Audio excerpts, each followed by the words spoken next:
Welcome to this episode of The Square. Today we're actually going to be doing part 2 of a conversation we started a few weeks ago on the value of place, which is really just re-examining work post-pandemic. Now, just as a refresher, we talked a little bit about the fluid worker. We talked a little bit about how we look at spaces that were culturally important to an organization and what they look like now with all the change going on. And then we also looked at communication and how important that is throughout an organization.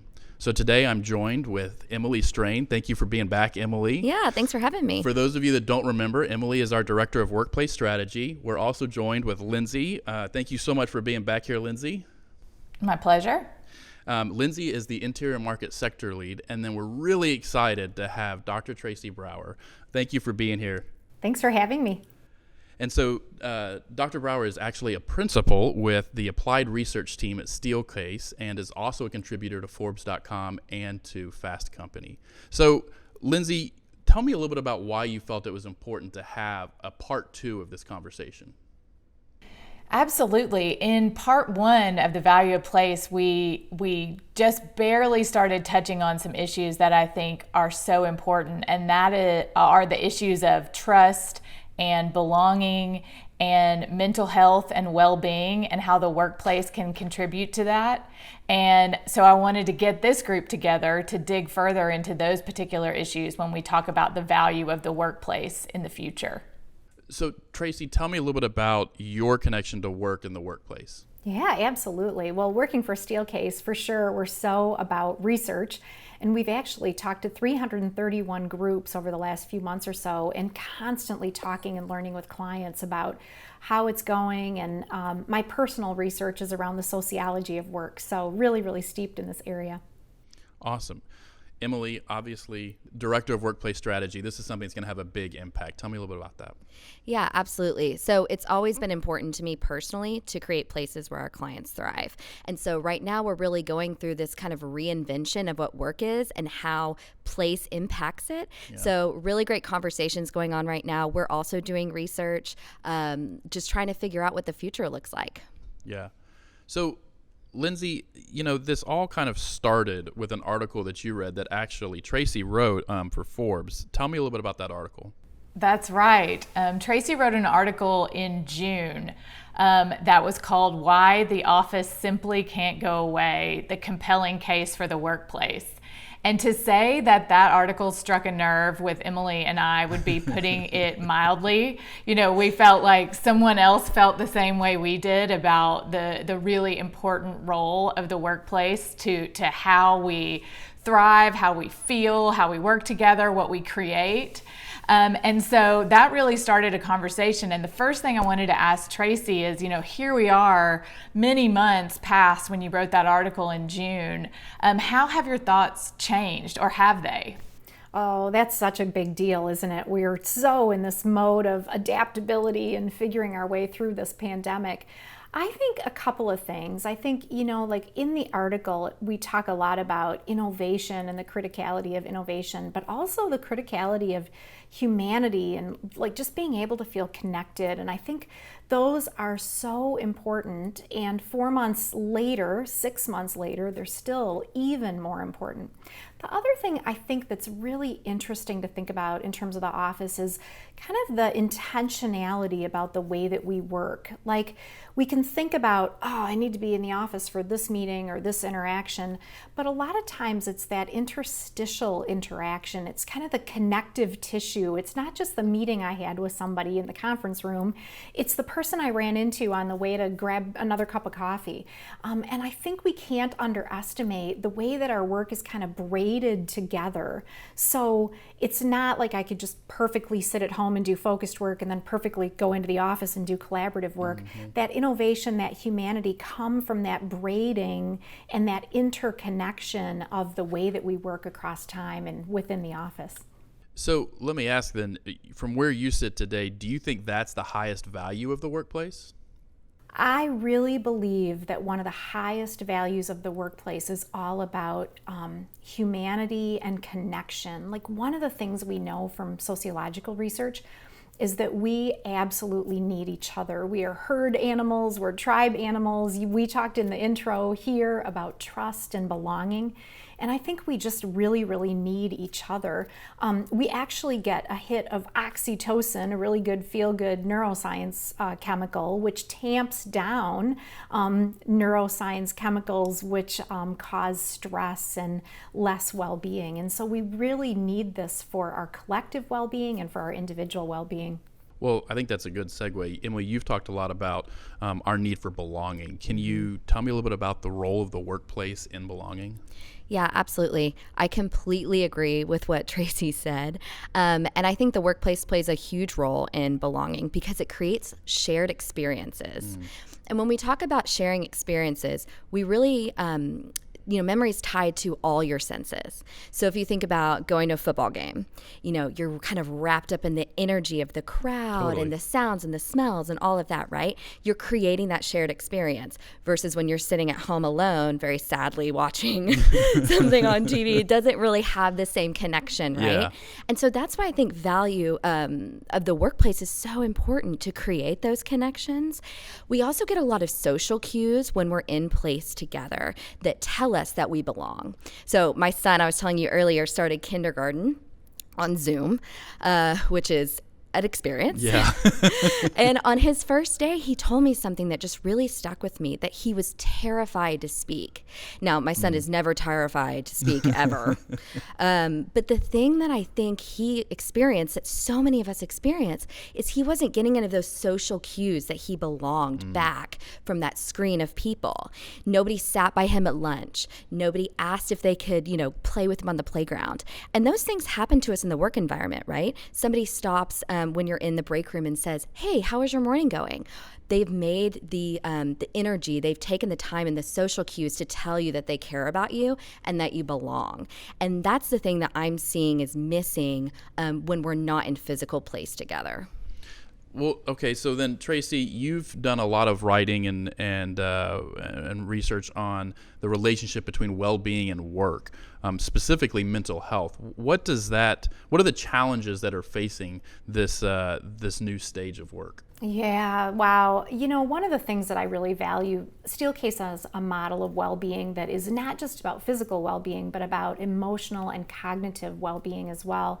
And so I think that holistic look at well-being is so important. Like when we're in the office together, we can move from place to place, which is great for the physical, but it's also that emotional piece. And I love what you're saying, Emily, about just that sense of belonging. There's a sociologist who writes about the idea of collective effervescence. Isn't that cool? I'm just learning that new term, but that's that idea, that bandwagon effect, that we take really energy from each other and from being together. And we also get a sense of our own identity, like I'm a team member, or I lead a team, or I'm making a contribution to this project. And so all of those are important to our sense of well-being, our sense of ourselves, and our sense of that kind of holistic nature of well-being. So it's right up there in terms of what we're getting from the office and what we're getting from each other. Hey, Tracy, how does trust factor into this? And when we think about work and accomplishing things together, how important is building trust, and how does the workplace play a role in that? Yeah, it's such an interesting topic. I just wrote an article on this one. One of the really cool things about trust is that trust is actually generated when we have more familiarity and more proximity. Proximity is one of the number one determinants of relationship. And when you see people more, you tend to develop more mutual trust.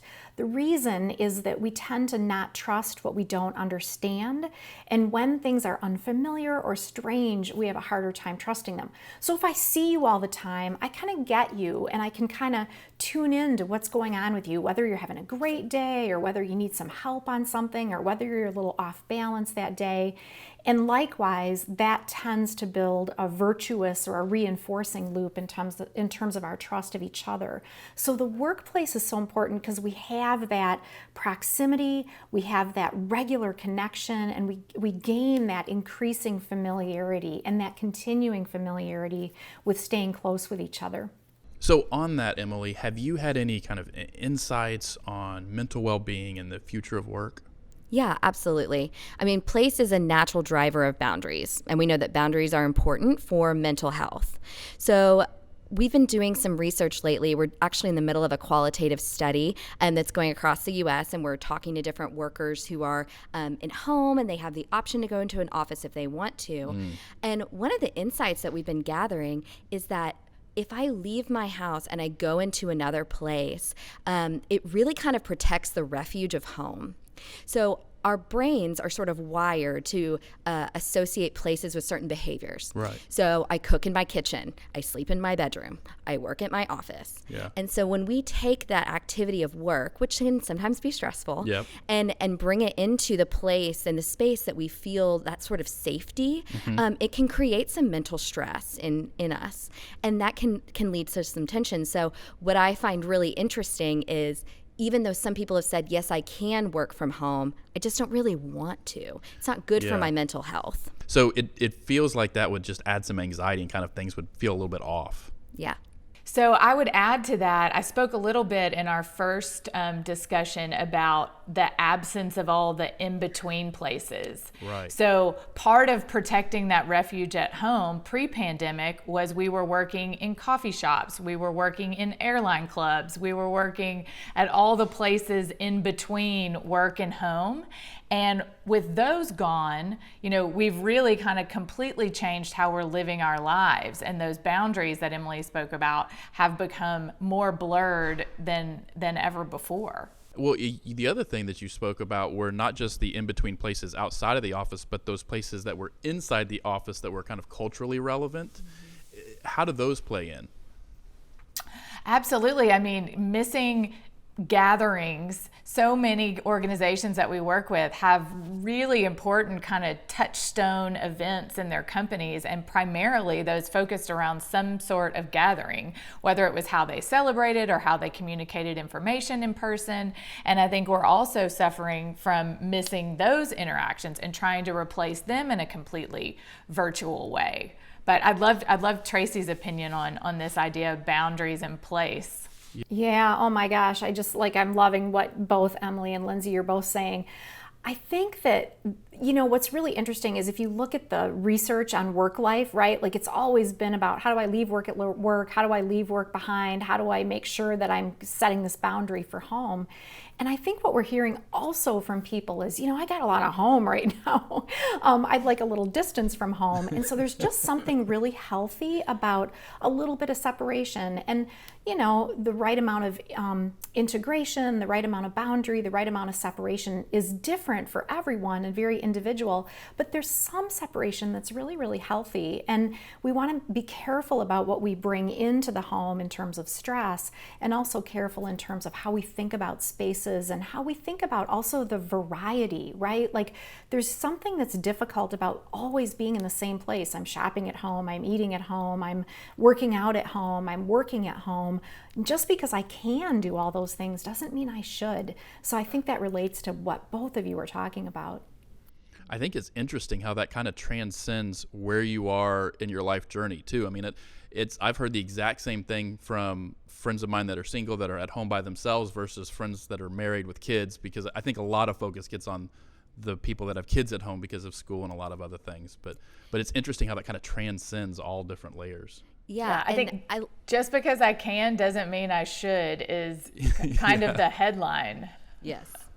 So, Tracy, you wrote that we're in the midst of the most significant reinvention of work in our time, and I totally agree. But where are we in that reinvention process? You ask so many good questions. It's really, I think this is something to pay attention to, right? Like, we don't just automatically reinvent. I think first we have to realize, something's really different, and we've all kind of been hit over the head with that realization. And then there's kind of this deconstruction where everything kind of comes apart and nothing's making sense anymore. We're in the midst of that. And then we move to testing new things, testing the water, testing new ideas, testing our thinking, and then we move to reconstructing. And I think we're in the midst of this deconstruct and test. We're in this loop of, okay, it's not making sense anymore. I'm going to test something new. Did that work? I'm going to test something new. It's this little loop we're in, which is healthy, right? Like the greatest innovations can sometimes come from the most imposing constraints and barriers. So we really do have an opportunity that can accelerate where we're going, but it can be uncomfortable in the midst of it, in the midst of this kind of deconstructing and testing period. Is that something that's tied to, a timeline, or is it kind of almost like the process of grief where you just have to go through each stage for however long it takes you? Yeah, exactly. I think it's a predictable process, right? Where we'll go through a dip and then hopefully we'll come back up and be even higher than we were before in terms of our individual performance and our individual well-being and our team and corporate performance and well-being. So it's predictable at a macro level, but then I think we all have individual ebbs and flows. So instead of kind of a clear line that we go through, there's kind of this kind of chunky line or this jagged line in terms of the ups and downs that we all experience. And that's natural for us.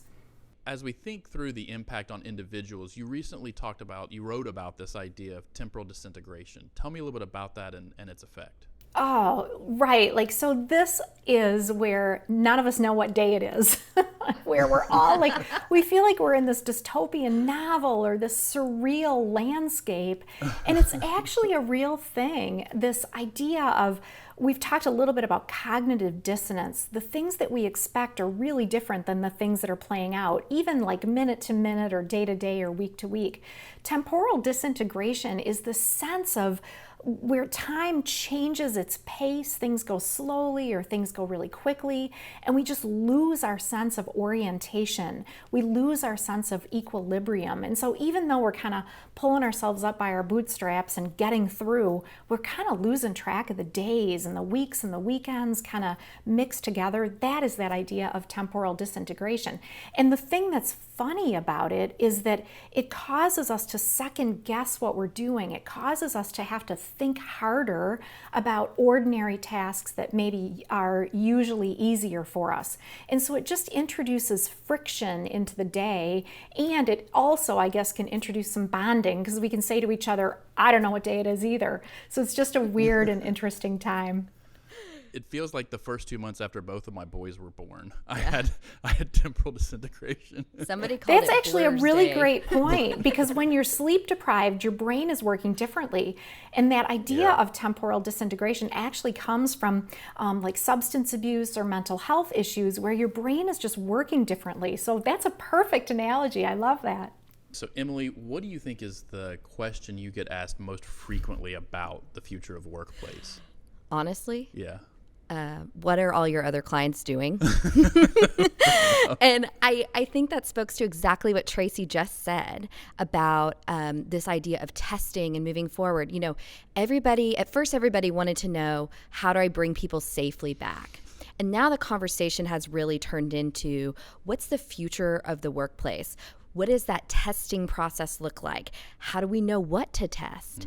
And so those are the conversations that we're having now. But I think everybody feels like they're looking for the magic answer that someone else has figured out, and I don't know that anybody has that yet. I'm curious, Tracy. What are the questions you get asked most frequently? Really similar to Emily, right? Like everyone's saying, well, is the office really necessary? And I think we're seeing this interesting pendulum swing in the popular process. No, we don't need the office. Everybody can go home. No, wait, we totally need the office. Somewhere in the middle is truth and reality, right? But then I think the other thing is people are saying, what is the future? What's that right answer? And I think we need to realize there are multiple right answers in the future and probably no magic wands. And we want to kind of learn from each other as we're moving along. So that question about what is the future and what's the right answer? So I'm really curious, and Lindsay, we'll start with you. Tell me, if you look ahead 3 years, what is the change that we've had that you want to see stick? Oh, yes, I have an answer for this. So pre-pandemic, it was not unusual when we would undertake a workplace strategy or a workplace transformation project with a client, that there would be some subset of the organization that would say, we could never work that way. We could never make that kind of shift in our culture. We could never embrace, a new way of working in a more fluid or agile type setting. And so I think we can. In the great experiment that we've been through, we've certainly proven that workers are extremely adaptable. So I sincerely wish that 3 years from now we can start these projects with a really open mind, having been through this process, and understand that a lot of things are in fact possible. We'll never say never again. Maybe. Emily, how about you? Well, I'm really loving this idea of empathy and humanity in the workplace. I think we've all been through quite a year with all the different things that are going on. And, seeing leaders being more flexible and people sharing experiences and being more empathetic, I do think it has bonded us in a way that really affects how we'll work in the future. Tracy, let's wrap up with you. What is that change that you want to see stick? Yeah, it's everything that Lindsay and Emily talked about in terms of people open to new things, people more empathetic toward each other. And I just really, really hope that we have this opportunity to kind of bond together.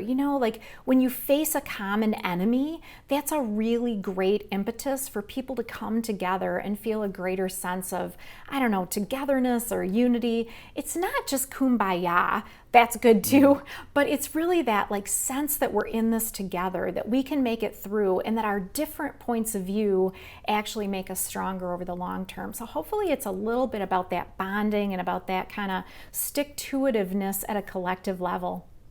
Well, Emily and Lindsay, thank you so much for joining us. And Dr. Tracy Brower, we really appreciate you being with us in this conversation and letting us kind of be the benefit of a lot of your experience. If you have enjoyed this episode, please make sure to let us know in the comments below. If you have questions, we'd love to have a conversation with you. And make sure you hit subscribe. Thank you so much for joining us on this week's episode of The Square.